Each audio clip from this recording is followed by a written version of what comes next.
Dios tenga misericordia de nosotros y nos bendiga. Haga resplandecer su rostro sobre nosotros, para que sea conocido en la tierra tu camino, en todas las naciones tu salvación. Te alaben los pueblos, oh Dios, todos los pueblos te alaben. En este día 11 de octubre de 2020, los saludamos y les invitamos a alabar al Señor.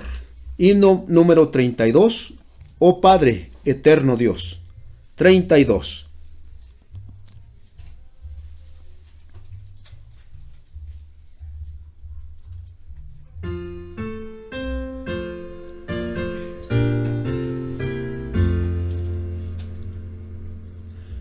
Oh Padre eterno Dios, alzamos nuestra voz en gratitud de cuanto tú nos das con sin igual amor, hallando nuestra paz en ti, Señor.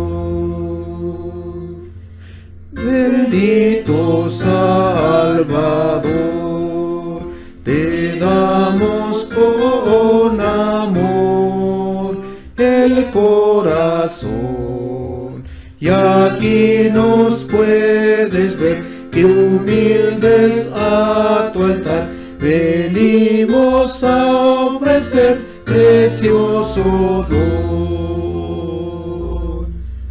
Espíritu de Dios, escucha nuestra voz y tu bondad derrame en nuestro ser divina claridad, para poder vivir en santidad.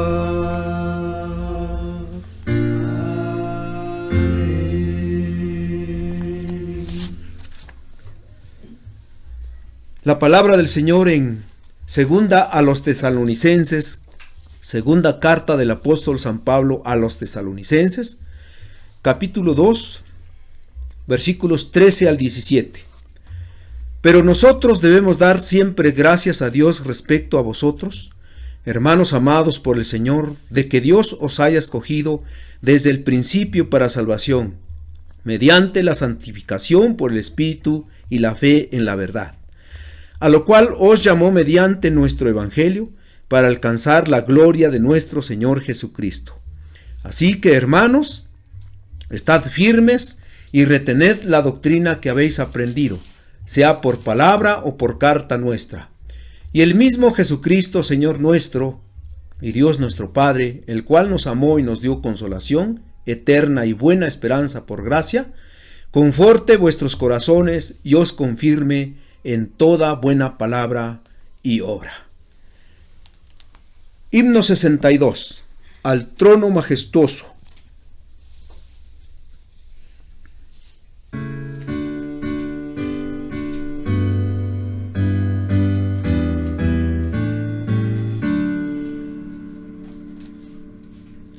Al trono majestuoso del Dios omnipotente, humilde es vuestra frente, naciones inclinad. Él es Señor supremo, Señor de cuanto existe, y nada le resiste al grande Jehová.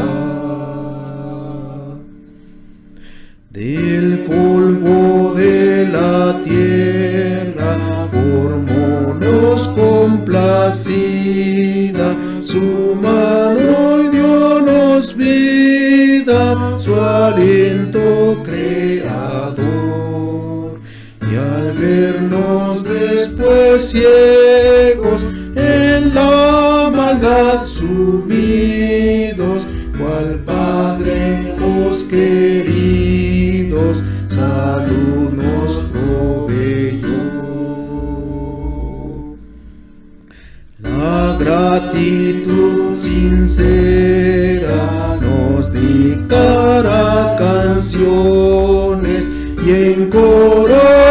intercesones al cielo subirán, con los celestes himnos, armónica alianza, formando su alabanza, no quiere sonará. Señora, tu palabra los mandos obedecen, y del mortal perecen la ciencia y altivez. Tu amor y verdad solos en nada habrán menguado, después que hayan cesado los siglos de correr.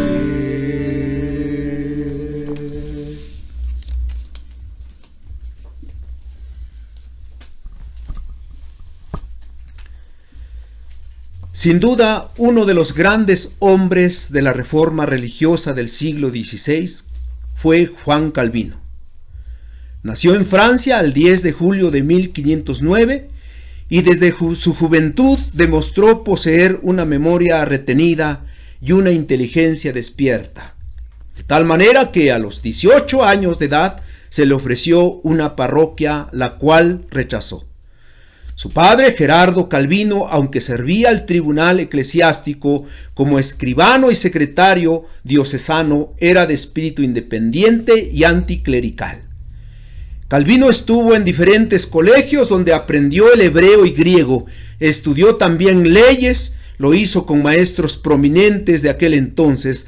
Alguien escribe lo siguiente: Dios lo estaba preparando para desempeñar dignamente su papel en la sociedad de los grandes, de los príncipes y de los reyes. No se sabe exactamente la fecha de su conversión. Algunos dicen que fue entre los 18 y 20 años de edad, debido a la influencia de su primo, quien había abrazado la obra evangélica. A principios del siglo XVI había ya empezado una obra de reforma en Francia bajo el célebre protestante Lefebvre, quien publicó un comentario sobre las epístolas de Pablo en 1520. Tradujo la Biblia completa al francés. En 1523 publicó el Nuevo Testamento y en 1528 el Antiguo Testamento. Todo esto sirvió para que Juan Calvino abrazara con celo la causa de la reforma religiosa, y en 1533 Juan Calvino tuvo que huir de Francia con otros protestantes por la persecución iniciada por Francisco I, rey de Francia, quien ya había mandado a la hoguera a muchos protestantes. Estando en Basilea, Suiza, Calvino publicó el 1 de agosto de 1536 su célebre obra Institución de la religión cristiana, dedicándola al rey Francisco I. Decía que en esta obra contestaba las calumnias, acusaciones contra el protestantismo.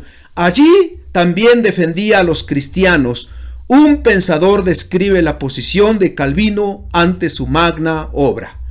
Francisco I y Calvino, el uno tras largas vacilaciones se ha puesto a la cabeza de los perseguidores, el otro tras larga persecución acaba de ponerse a la cabeza de los perseguidos. Juan Calvino dejó por escrito su pensamiento teológico en su Institución de la religión cristiana.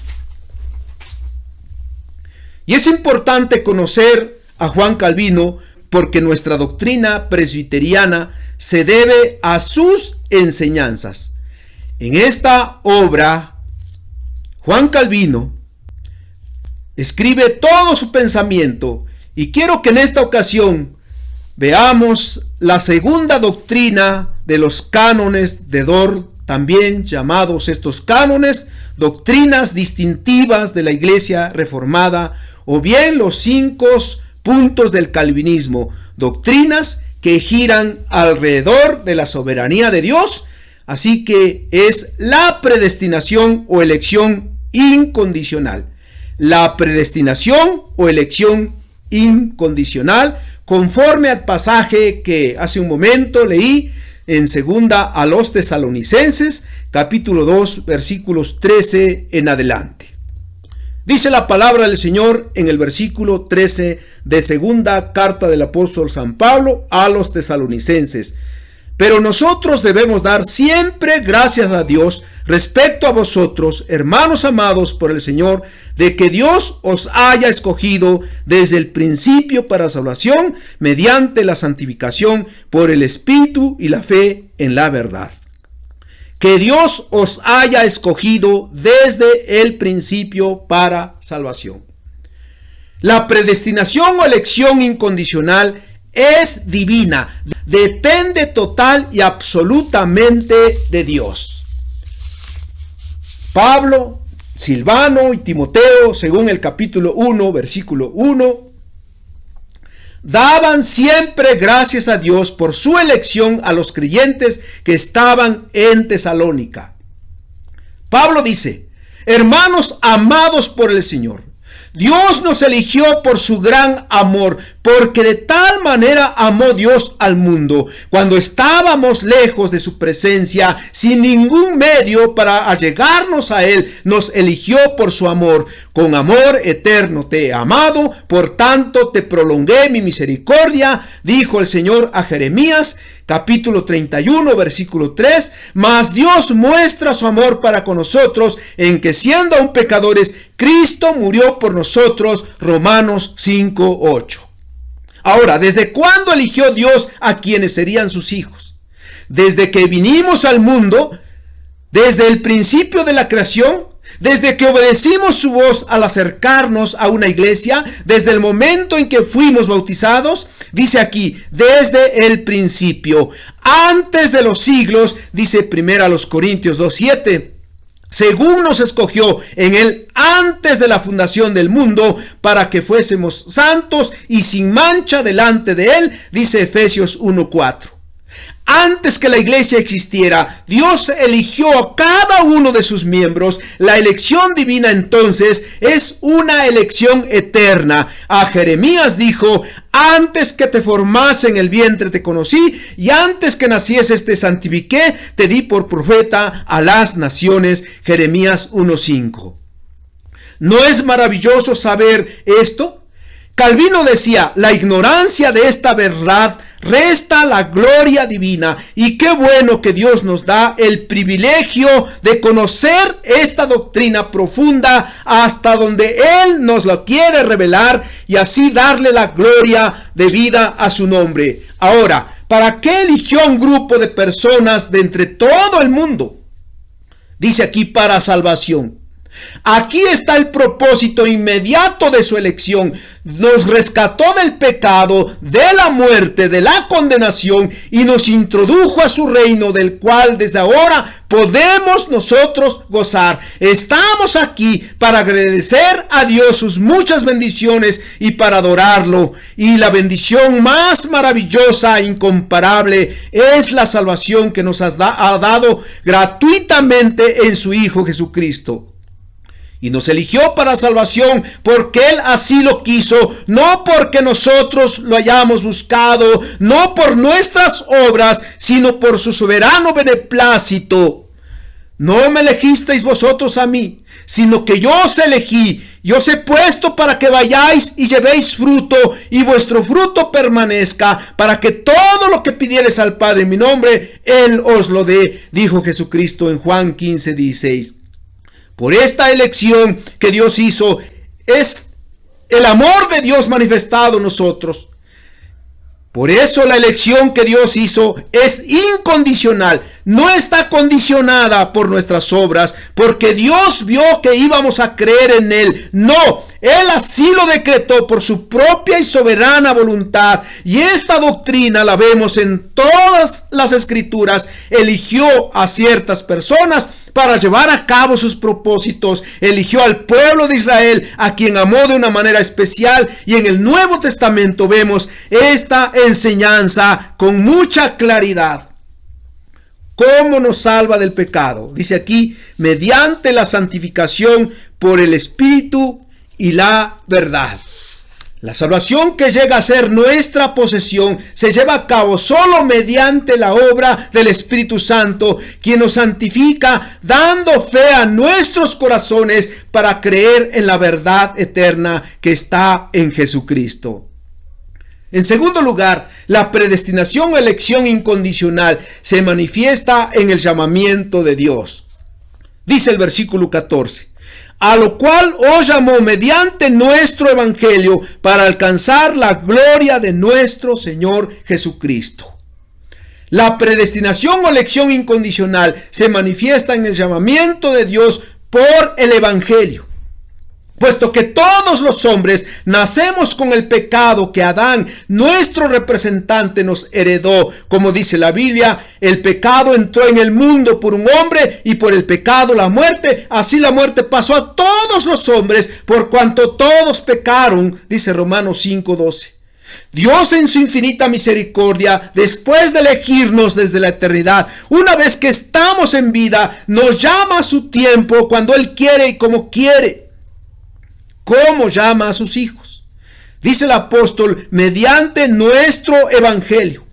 Pablo fue apartado para el evangelio y en obediencia él decía, ay de mí si no predico el evangelio, y a este evangelio, poder de Dios para salvación a todo aquel que cree, lo llama mi evangelio. Claro que el evangelio que él predicaba era el evangelio de Jesucristo. Por este evangelio, que son las buenas nuevas, Cristo, el único Salvador, Dios llama a sus elegidos, a quienes predestinó desde la eternidad. Si usted, hermano, recuerda el día en que se acercó al Señor, lo hizo porque le predicaron el evangelio, entregó su vida a Cristo por la predicación del evangelio, fue llamado por el Señor por su evangelio. No hubo otro medio que el Señor usó para salvarlo más que su evangelio. ¿Para qué nos llama? Para alcanzar la gloria de nuestro Señor Jesucristo, dice la última parte del versículo 14. Como hemos mencionado, Dios nos eligió para salvarnos, pero la elección de Dios tiene un doble propósito. Primero, salvarnos del pecado. Segundo, llevarnos a su gloria eterna. Este es el propósito final de Dios. Voy pues a preparar lugar para vosotros, dijo Jesucristo. No hay ninguna forma de llegar a la gloria de Jesucristo, sino solo a través de Él. ¡Qué amor tan grande de Dios, que está dispuesto a compartir con nosotros su misma gloria! Alabado sea por siempre. En tercer lugar, la predestinación o elección incondicional nos motiva a la fidelidad. Dice el versículo 15, así que hermanos, estad firmes y retened la doctrina que habéis aprendido, sea por palabra o por carta nuestra. Hay hermanos que cuando conocen esta doctrina profunda suelen decir, si todas las cosas que suceden ya están ordenadas como Dios las ha determinado desde el principio y particularmente en su pueblo, ¿para qué nos preocupamos por nuestra salvación si esta no se pierde? Dios ya me predestinó y aun cuando sea indiferente soy salvo. ¿Para qué congregarme con otros hombres que probablemente muchos ni son elegidos por Dios? ¿Para qué bautizarme y hacerme miembro de una iglesia local o involucrarme en sus actividades? Imagínense que así hubiera pensado el apóstol Pablo.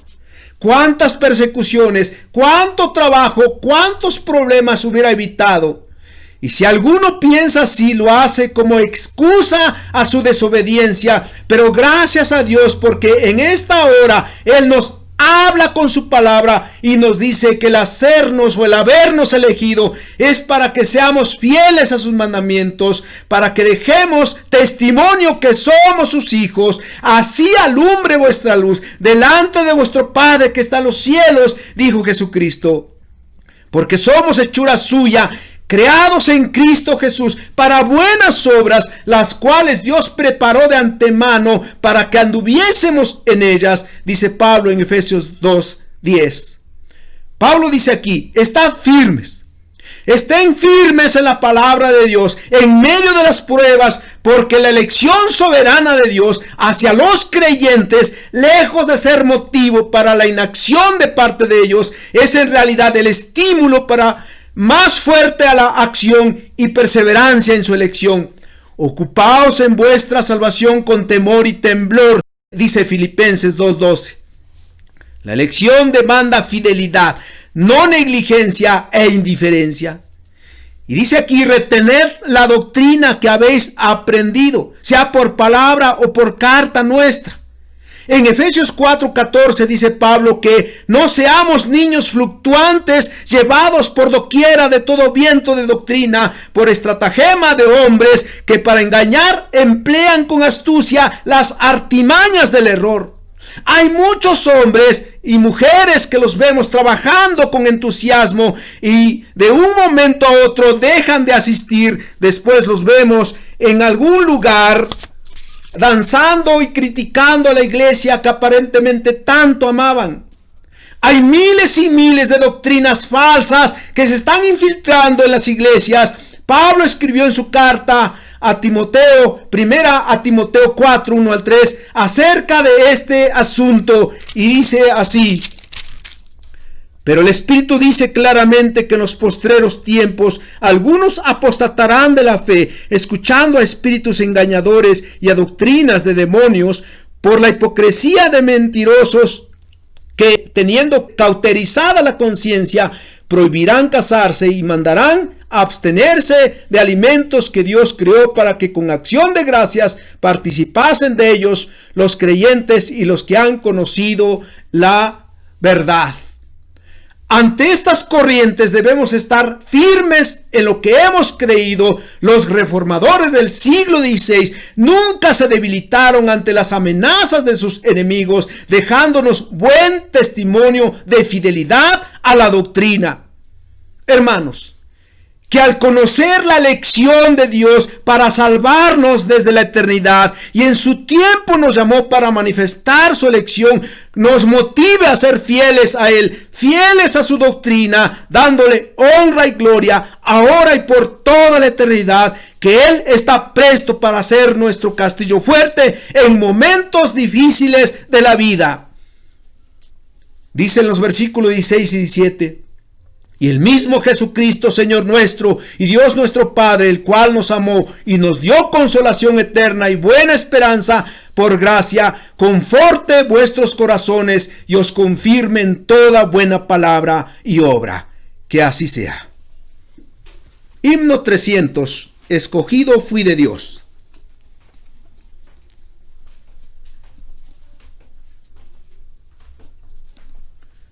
(300)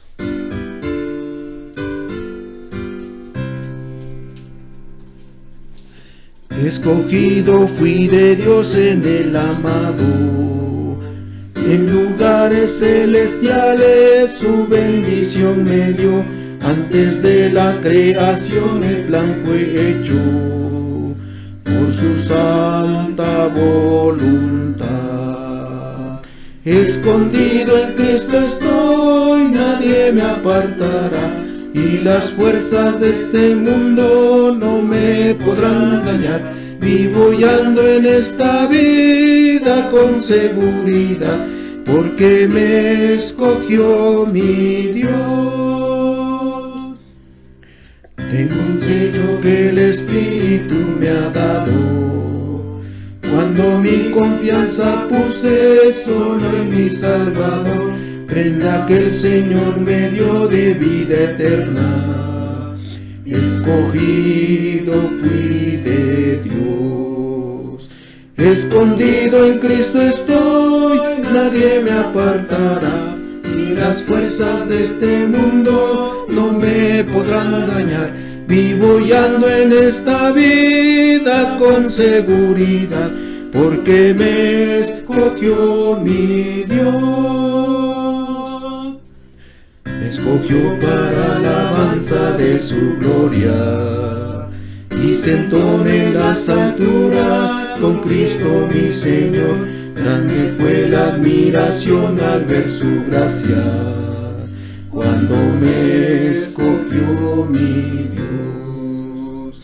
Escondido en Cristo estoy, nadie me apartará, y las fuerzas de este mundo no me podrán dañar. Vivo y ando en esta vida con seguridad, porque me escogió mi Dios.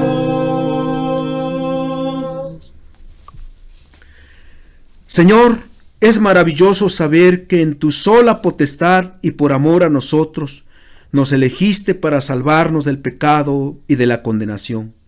Y no viste obra alguna en nosotros, pues estábamos muertos espiritualmente.